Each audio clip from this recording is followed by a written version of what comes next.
We do not know this Australian's name, and we never will. We do not know his rank or his battalion.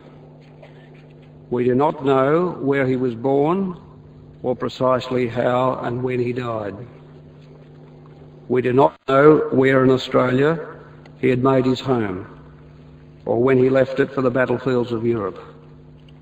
We do not know his age or his circumstances, whether he was from the city or the bush, what occupation he left to become a soldier, what religion, if he had a religion, if he was married or single. We do not know who loved him or whom he loved. If he had children, we do not know who they are. His family is lost to us as he was lost to them. We will never know who this Australian was. Yet he has always been among those we've honoured. We do know that he was one of the 45,000 Australians who died on the Western Front, one of the 416,000 Australians who volunteered for service in the First World War, one of the 324,000 Australians who served overseas in that war, and one of the 60,000 Australians who died on foreign soil, one of the 100,000 Australians who have died in wars this century. He is all of them, and he's one of us. This Australia and the Australia he knew are like foreign countries. The tide of events since he died has been so dramatic, so vast and all-consuming, a world has been created beyond the reach of his imagination. He may have been one of those who believed the Great War would be an adventure too grand to miss. He may have felt that he would never live down the shame of not going. But the chances are that he went for no other reason than he believed it was his duty, the duty he owed his country and his king.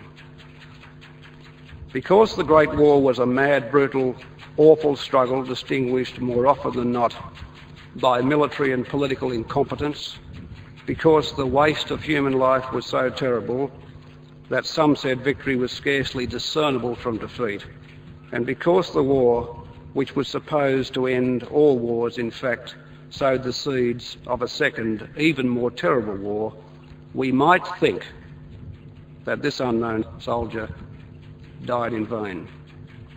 But in honouring our war dead, as we always have, we declare that this is not true.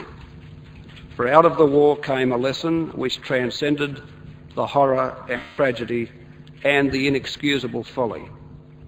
It was a lesson about ordinary people, and the lesson was that they were not ordinary.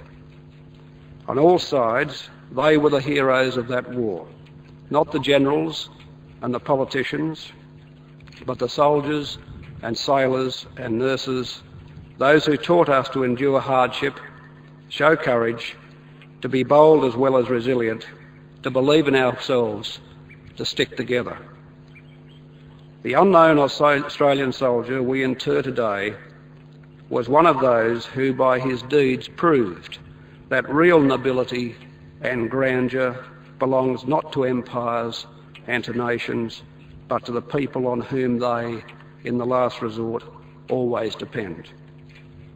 That is surely at the heart of the Anzac story, the Australian legend which emerged from the law. It's not a legend, it's a legend not of sweeping military victories so much as triumphs against the odds, of courage and ingenuity in adversity. It is a legend of free and independent spirits whose discipline derive less from military formalities and customs than from the bonds of mateship and the demands of necessity. It is a democratic tradition, the tradition in which Australians have gone to war ever since. This unknown Australian is not interred here to glorify war over peace or to assert a soldier's character above a civilian's, or one race or one nation or one religion above another, or men above women, or the war in which he fought and died above any other war, or of one generation above any that has or will come later. The unknown soldier honours the memory of all those men and women who laid down their lives for Australia. His tomb is a reminder of what we've lost in war and what we have gained. We've lost more than 100,000 lives, and with them all their love of this country and all their hope and energy. But we've gained a legend, a story of bravery and sacrifice, and with it a deeper faith in ourselves and our democracy, and a deeper understanding of what it means to be Australian. It's not too much to hope, therefore, that this unknown Australian soldier might continue to serve his country. He might enshrine a nation's love of peace and remind us that in the sacrifice of the men and women whose names are recorded here, there is faith enough for all of us.